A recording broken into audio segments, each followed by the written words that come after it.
So there's a bunch of rules on page 528. You're going to want to familiarize yourself with these rules. So you go follow the rules in order of which ones apply. So first one, when a substance only has one type of atom, like this, H2 only has one type of atom, it always has an oxidation number of 0, unless there's a charge on it. So if there's a charge of -1 or a +2, then they would have a charge. But this has no charge, and there's only one atom, so hydrogen here is 0. Group 1A metals, so that's over here, they typically want to get rid of an electron, so they typically have a +1 oxidation number. Group 2A metals, just like when you're doing an ionic compound, they get rid of 2 electrons, and so they typically become +2. Fluorine always has a -1 charge if it's together with more than one thing, like if you have a fluorine with hydrogen or fluorine with something else, it's going to have -1. And then when it's grouped with just one other atom, hydrogen will be a -1. Otherwise, it's over in this column, and so it's going to be a +1. So an oxygen is going to be in this row, and so typically that's -2. Everything else, you kind of have to figure out by what you know from those rules already. So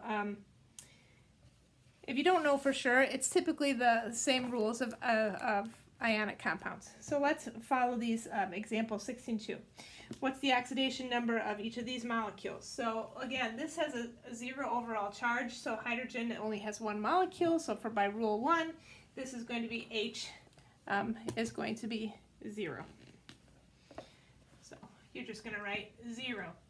So now we have calcium. Make sure that you remember that this 2 multiplies by both of those things. According to the rules, calcium is a group 2A molecule, so it's here. So it's going to be +2. So that's +2. Oxygen is typically -2, and hydrogen is, the rules here, is typically, well, we'll figure it out. So we have +2, we have 2 times -2, so -2 and -2, and we have to have an overall charge of 0, so, and we have 2, so this 2 cancels out that 2, this has still a -2, so H has to be +1 and +1.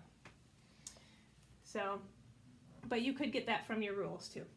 So usually for these, you have to figure out 2 of them, and then the last one you don't know, you kind of add together. So you just have to make sure everything has an overall charge of 0. So this one, again, has no charge on it, so everything adds up to 0. So you know fluorine is typically -1, and there's 2 of them. Oxygen is typically -2, and there's 1 of them. And so I have to have an overall charge of 0, and I have -4 right now. So carbon, I don't know from the rules that I've been given, so it has to take care of those, so that has to be a +4 to cancel out the other negative charges. So you have fluorine is -1, carbon is, so you would just say fluorine is, -1, oxygen is -2, and carbon would be +4. Okay.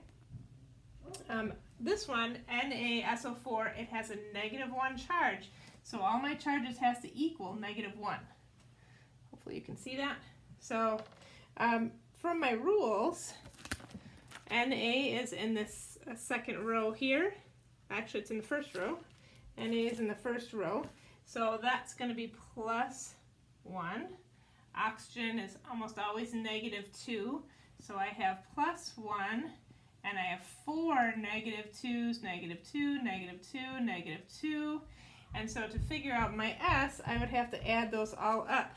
So I have -2, 4, 6, 8, +1, so that would be 2, 4, 6, 8, +1 is going to be, S is +6.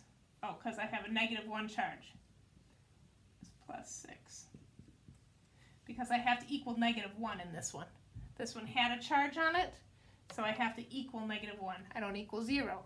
So S is going to be +6.